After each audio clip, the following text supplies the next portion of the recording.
वर्णिवेशरमणीय दर्शनं मन्दहासरुचिराननाम्बुजं पूजितं सुरनरोत्तमैर्मुदा धर्मनन्दनमहं विचिन्तये। असतो मा षड्गमय तमसो मा ज्योतिर्गमय मृत्युर्मा अमृतं गमयः। ओम शांति शांति शांति। अस्मद्गुरुसमारम्भां नाथयामुनमध्यमां लक्ष्मीवल्लभपर्यन्तां वंदे गुरुपरंपरा। આજની જ્ઞાન સભાની અંદર પધારનારા બધા જ ભગવદ ભક્તોને વેદાંતાચાર્ય, પુરાણ ઇતિહાસાચાર્ય, એમ.એ. ફિલોસોફી શાસ્ત્રી રાકેશભાઈના હેતપૂર્વક જય સ્વામિનારાયણ. એક ભગવદ ભક્તએ મને પ્રશ્ન કર્યો કે શાસ્ત્રીજી, પાપ કરનારો તો પાપનો ભાગી થાય છે, શું તે પાપ કરનારાને સહાય કરનારો પણ પાપનો ભાગી થાય છે? ત્યારે અમે એને કહ્યું કે હા, પાપ કરનારાની સાથે પાપ કર્મમાં સહાય કરનારો પણ પાપનો ભાગી થાય છે.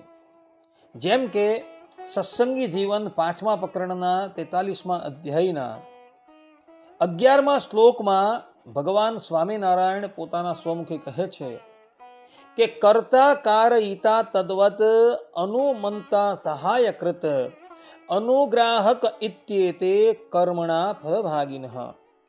અર્થાત કે જે સાક્ષાત પાપ કરનારાનો કર્તા છે, જે કરાવનારો છે, જે અનુમોદન આપનારો છે, જે સહાય કરનારો છે, જે અનુગ્રહ કરનારો, એટલે કે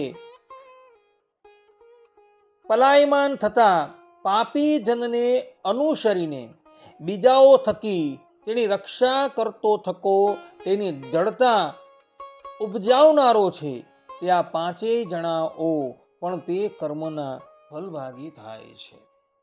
આ પ્રમાણે જે પણ કોઈક મનુષ્ય પાપ કર્મ કરવા માટે તૈયાર થાય છે, એ પોતે તો એ પાપ કર્મથી લેપાય જ છે, પરંતુ સાથે સાથે જે કરાવનારો છે, જે અનુમોદન આપનારો છે, જે સહાય કરનારો છે અને એ પાપીઓની રક્ષા કરનારો છે, એ બધા જ લોકો પાપની અંદર ભાગી થાય છે. આ સંબંધની અંદર વાલ્મીકી રામાયણ તથા ઇતિહાસ પુરાણમાં દેવરાજ ઇન્દ્રનું એક ચરિત્ર આવે છે, જે અવલોકન કરવા યોગ્ય છે.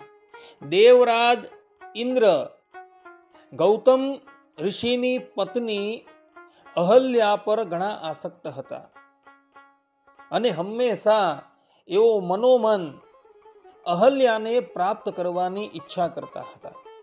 પરંતુ ગૌતમ ઋષિનું દુર્ધર્ષ તેજ એટલું બધું ભયંકર હતું કે એને લઈ દેવરાજ ઇન્દ્ર કંઈ પણ કરી શકતા ન હતા. એક સમયની વાત છે, દેવરાજ ઇન્દ્રએ એક યુક્તિ કરી અને એ યુક્તિમાં ચંદ્રદેવને પણ સંમેલિત કર્યા. મધ્યરાત્રિનો સમય હતો અને તે વખતે દેવરાજ ઇન્દ્રએ ચંદ્રદેવને કુકડાનું રૂપ ધારણ કરાવી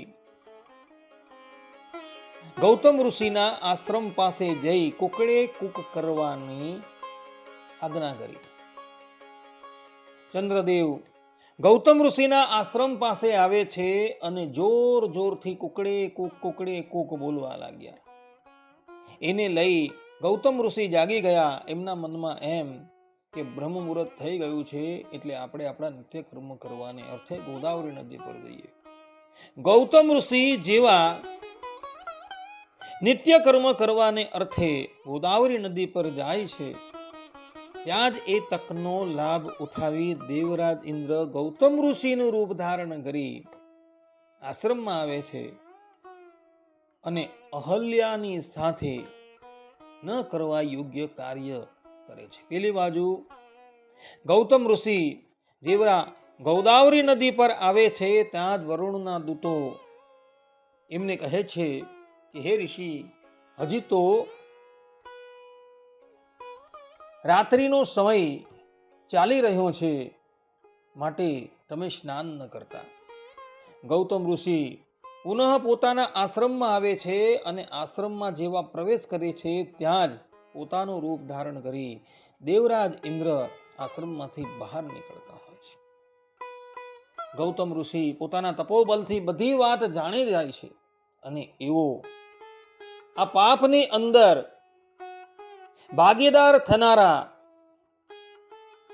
ચંદ્રદેવ, અહલ્યા તથા દેવરાજ ઇન્દ્રને પણ શાપ આપી દે છે. ગૌતમ ઋષિ દેવરાજ ઇન્દ્રને શાપ આપતા કહે છે કે તમારા શરીરમાં 1000 ભગના ચિહ્ન પ્રગટ થઈ જશે અને એમાંથી દુર્ગંધ મારતો પ્રવાહી વહેતો રહેશે.